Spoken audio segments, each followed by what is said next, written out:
J'admire l'ingéniosité de Monsieur Degnaud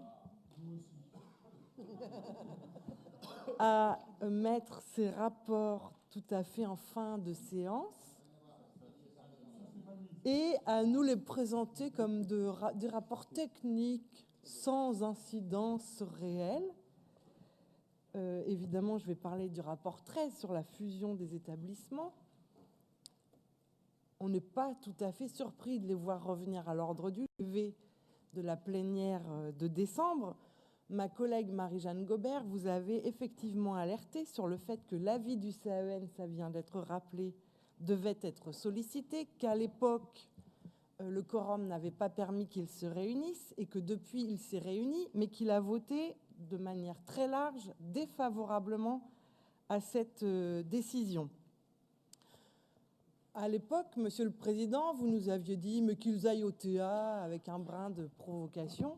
Il se trouve qu'il y a des enseignants, visiblement, qui ont saisi le tribunal administratif et que c'est sans doute parce que vous craignez que vos décisions soient rendues vulnérables devant ce tribunal administratif qu'on a à nouveau cette délibération aujourd'hui.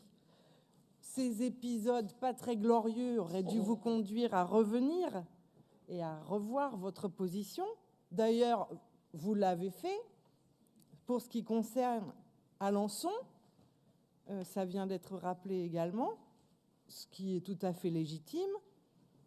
Mais pourquoi une fusion qui serait jugée néfaste à Alençon, chez vous, Monsieur Degnaud, serait-elle plus pertinente à 70 km, en l'occurrence à Falaise? C'est quand même une drôle de conception de l'action au service des Normands, de tous les Normands. Je crois que les habitants, les lycéens, leurs parents et la communauté éducative, comme les élus de Falaise, apprécieront tout à fait votre geste.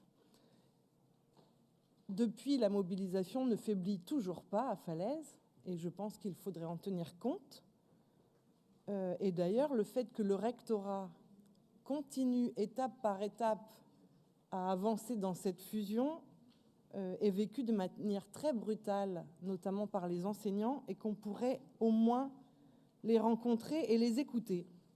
Vous nous avez fait de grands discours à l'instant sur la liberté, Monsieur Degnaud. Savez-vous que vous avez la liberté de ne pas suivre les décisions du rectorat et que, vous l'avez dit vous-même, vous tenez à ce que la région continue d'être une collectivité librement administrée, nous aussi, et donc à ce titre, vous pouvez tout à fait revenir sur votre décision de fusionner les lycées de Falaise.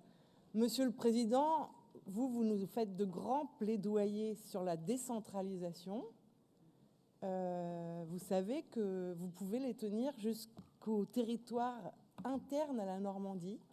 Nous ne sommes pas obligés de fusionner tous les lycées, nous ne sommes pas obligés de fusionner les rectorats, nous ne sommes pas obligés de fusionner toutes les universités normandes, parce que ces institutions ont aussi leurs particularités et qu'il faut en tenir compte. Vous nous dites que ça n'impactera pas les budgets des lycées. C'est peut-être le cas pour 2018, mais ça ne le sera plus après, puisque le mode de calcul que vous avez adopté fait que les dotations sont moins importantes par élève, plus les établissements sont grands et concentrés. Et moi, je vous invite une nouvelle fois à refuser ces fusions. Si tel n'est pas le cas, nous continuerons de nous y opposer comme nous l'avons fait dès le mois de décembre.